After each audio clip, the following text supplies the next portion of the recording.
Y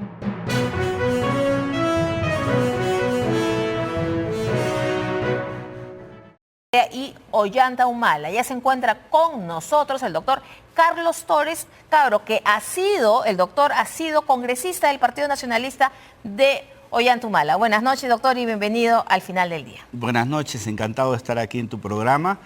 Un saludo especial, ya tengo entendido que va a ser tu último programa de este año. Sí. Así que esperemos que lo culmines de la mejor manera. Muchísimas gracias, doctor. Bueno, el Tribunal Constitucional rechaza este pedido, que es una prueba importante en el juicio, porque era una especie de cuaderno de bitácora, esa famosísima agenda. ¿Usted está de acuerdo con esta sentencia? Bueno, el Tribunal Constitucional se ha convertido en los últimos tiempos en el verdadero rockstar, porque es el que está interviniendo prácticamente en todo. Hace unos minutos has estado tú hablando precisamente de un pronunciamiento del Tribunal Constitucional que, al igual que el del pronunciamiento del Cerrón, yo tengo mis severas discrepancias, porque el Tribunal Constitucional no puede meterse, no puede introducirse en temas de fondo, puede hacerlo en sentencias que ya están verificadas por el Poder Judicial. Lo que sí puede hacer, es en las cuestiones de forma. En ese tipo de situaciones el tribunal está catalogado para poder ingresar, pero al ingresar y al tratar de sustituir al Poder Judicial prácticamente en situaciones de fondo, yo creo que ahí está un poco patinando el Tribunal Constitucional. Sin embargo, en lo que acabas de mencionar, en el tema de las pruebas, es un tema de forma, obviamente. En el tema de las agendas de Nadine Heredia. En el tema de las agendas de Nadine está clarísimo que estamos ante una situación que no se ha ventilado en el Poder Judicial, a tal punto que el propio señor Humala se negó a hacer respuestas ante las preguntas que le hizo el fiscal sobre ese tema. Se reservó su derecho, según manifestó su abogado. Ahora, solo para concluir, pero el Tribunal Constitucional, con bastante sapiencia y meticulosidad en este caso, ha sido muy claro. No puede desprenderse del organismo jurisdiccional un elemento de prueba que no ha sido, de alguna manera, objeto del contradictorio de parte de la defensa. Corresponde ya a los abogados que no hacen su trabajo, pues tendrían que defender ahí en el juicio, tendrían que defender ese tema. Yo decía al principio que estos cuadernos de Nadine Heredia han sido una suerte de bitácora, porque investigaciones periodísticas han dado cuenta pues que se ha cruzado la información, como decimos los periodistas, y lo que estaba anotado en las agendas, recibir tal cantidad de dinero, ha tenido su concordancia con la realidad, o tenía, por ejemplo, reuniones con determinados empresarios brasileños, se daban en la fecha, etcétera, ¿no? Pero hay frases que han quedado para la historia de esas agendas. Por ejemplo, el juez se puede escoger, y aparentemente, yo no sé usted qué pensará, si esto también ha sido concordado con la realidad. Yo creo que efectivamente lo que acabas de señalar es muy inteligente en el sentido de decir que es una bitácora, porque realmente ha sido una bitácora, una especie de señalamiento de todas las audiencias, agendas, reuniones, personas, al punto que cuando en el interrogatorio el señor Humala, quizás en un gesto de caballerosidad de intentar salvar a su esposa, dijo, bueno, la titularidad de la propiedad intelectual de estas agendas es mía, ¿no? Bueno, todos sabemos que, si bien es cierto, la bitácora, es decir, las agendas, son un elemento de prueba fundamental, a mí no hay que descuidar que hay otros elementos, cuantiosos elementos de prueba que son fundamentales, como son las declaraciones testimoniales que hemos visto del señor Belaúnde, de otro que es colaborador eficaz, y hay otros elementos de prueba fundamentales que definitivamente llevarán a una sentencia en los próximos meses. Claro, usted ya ha abordado el tema de que Ollanta Humala ha dicho que son de su propiedad intelectual en una salvaguarda a su esposa. Pero ¿por qué cree usted que Nadine Heredia es la más empeñada, y junto con su esposo, por supuesto, pero ya que son de ella las agendas, ¿por qué es la más empeñada en que no se tomen en cuenta? Porque es una insistencia permanente, ¿no? Claro, lo negó desde el inicio, ¿de acuerdo? Que no era su letra. Que no era su letra, bueno, exigieron pericias, etcétera, etcétera.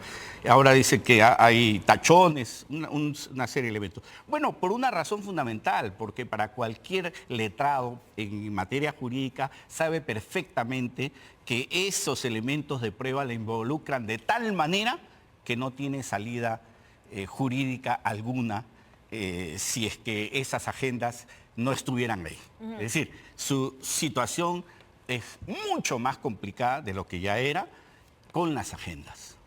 Doctor Torres Caro, usted ha sido congresista del Partido Nacionalista en los años 2006-2011. Pequeña observación. ¿Juntos por el Perú? Por Unión por el Perú. Unión por el Perú. Sí, Unión por el Perú. Es que, pero era el vientre de alquiler de Ollanta-Humala, porque todavía no estaba el Partido Nacionalista. ¿No? El vientre de alquiler, pero fue así. Así fue. Así fue. A lo que iba es que usted ha sido de Unión por el Perú, fue elegido congresista del 2006 al 2011. Es decir, usted ha participado en la campaña del 2006, la campaña presidencial. Además, salió elegido por una buena cantidad de votos. Él fue el más votado. El más votado, así es.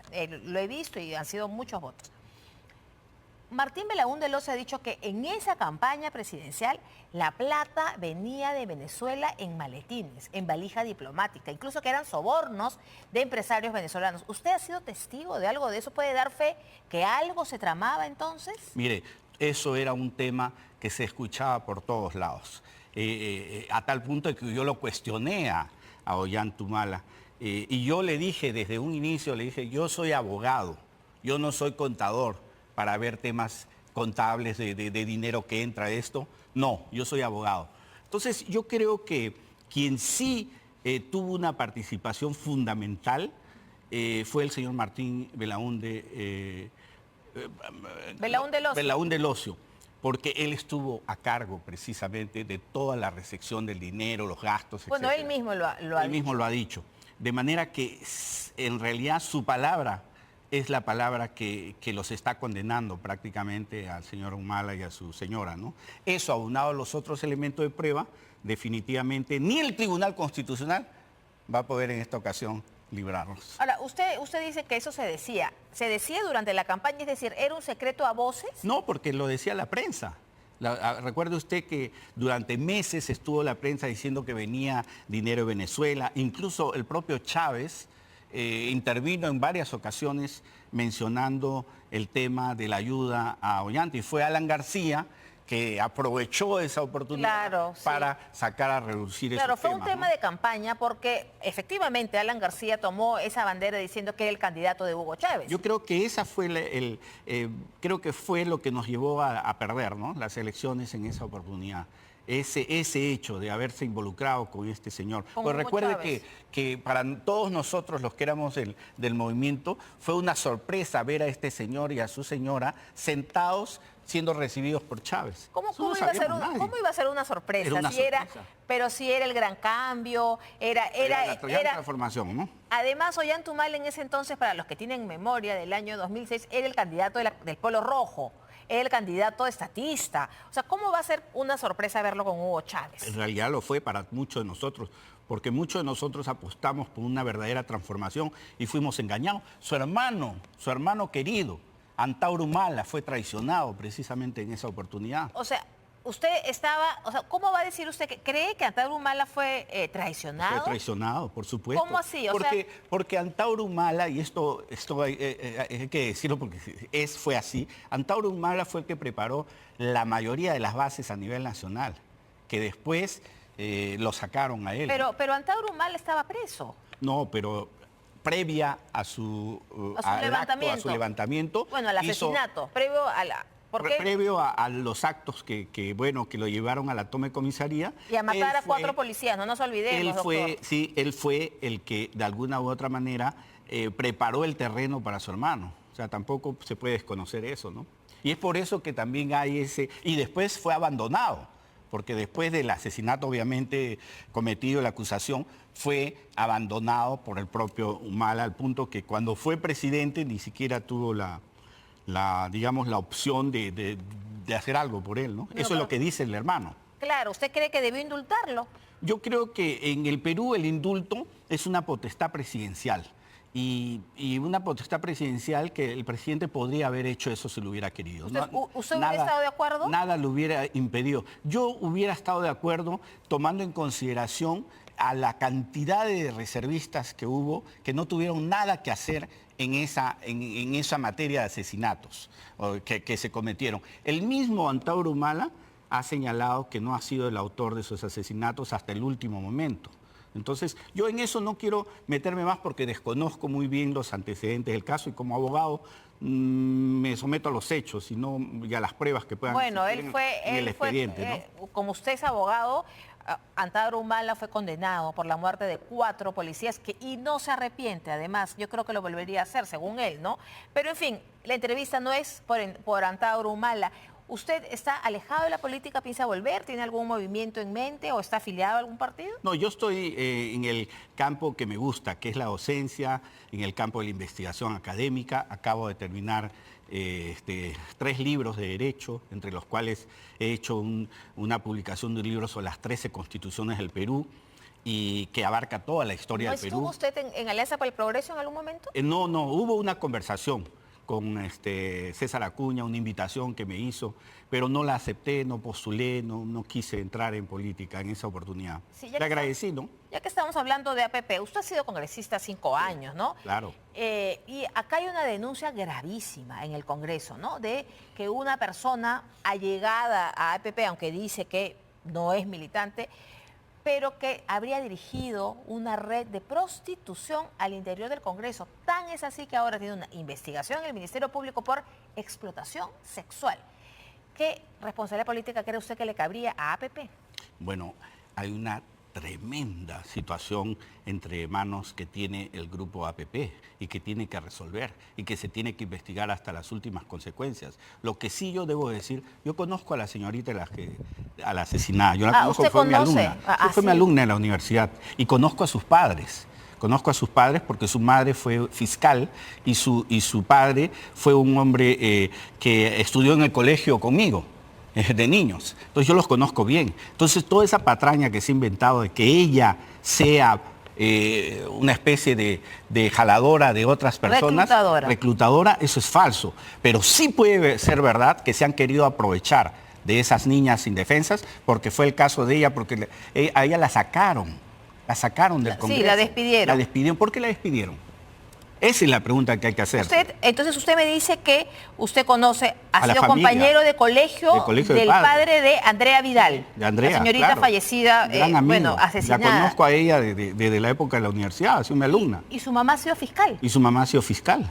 ¿Ya no es fiscal? No, ya no es, ya está retirada ya de la... Ellos alegan, los padres alegan que la señorita Andrea Vidal no estaba comprometida en esta supuesta red de prostitución. Por supuesto que no, por supuesto que ella no ha estado comprometida en eso, al punto que es una chica que se fue a estudiar su maestría, tenía maestría en criminología, tenía maestría en la de Lima, o sea, era una chica que de alguna manera tenía las condiciones profesionales para estar en el cargo que estaba. Lamentablemente cayó en un lugar donde aparentemente esa persona, que es lo que se dice, ¿no?, habría estado tratando de utilizar a esas personas. Y entre ellas, seguramente ella que no le habría aceptado.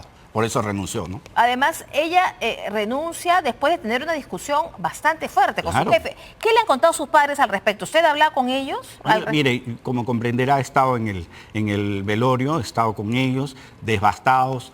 Imagínese perder a una chica con gran potencial y la única hija de ellos y ponerme a hablar de esos temas, ¿no? No era el momento adecuado, pero lo que ella, la madre, lamenta y dice es que cómo es posible que denigren de esa manera a su hija, que está bien que se haga la investigación.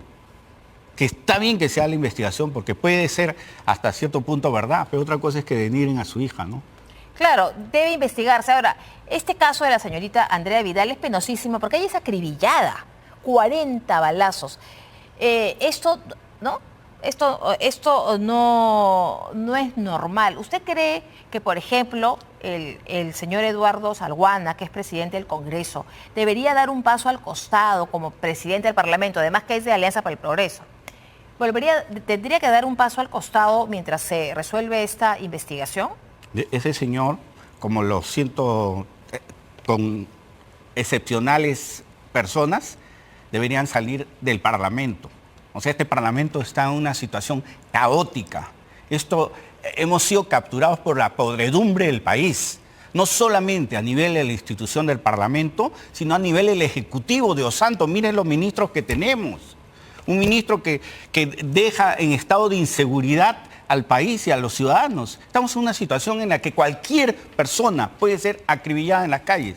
Cualquier persona. O sea, claro, la señorita Vidal ha sido acribillada en las calles. ¿Usted cree que ha sido por inseguridad ciudadana o más bien cree que ha sido una venganza para silenciarla? Bueno, eso corresponderá a las autoridades investigar. ¿Pero cuál es su intuición?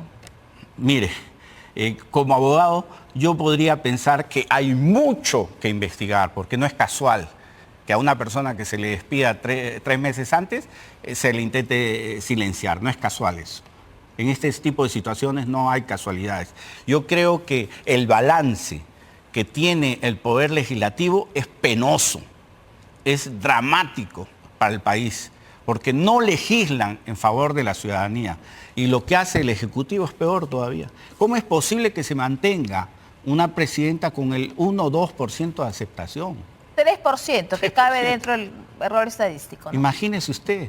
Eso es inaceptable. Hay 21 acusaciones constitucionales en el Parlamento y no se ventilan, no se resuelven. Hay mochasueldos por todos lados y no se hace nada. Hemos caído en una desgracia nacional a nivel de las instituciones. Muchísimas gracias, doctor Carlos Torres Caro, por su presencia esta noche en Al Final del Día. Muchísimas gracias. Muchas gracias a usted. Bueno, y nosotros cambiamos de tema y otra vez seguimos con otra sentencia del Tribunal Constitucional. ¿Por qué? Porque ayer se ha hecho público que el Tribunal Constitucional anuló la sentencia a Vladimir Cerrón por el caso del aeródromo Huanca. Es una sentencia de prisión efectiva por más de 3 años. Y ayer Cerrón celebró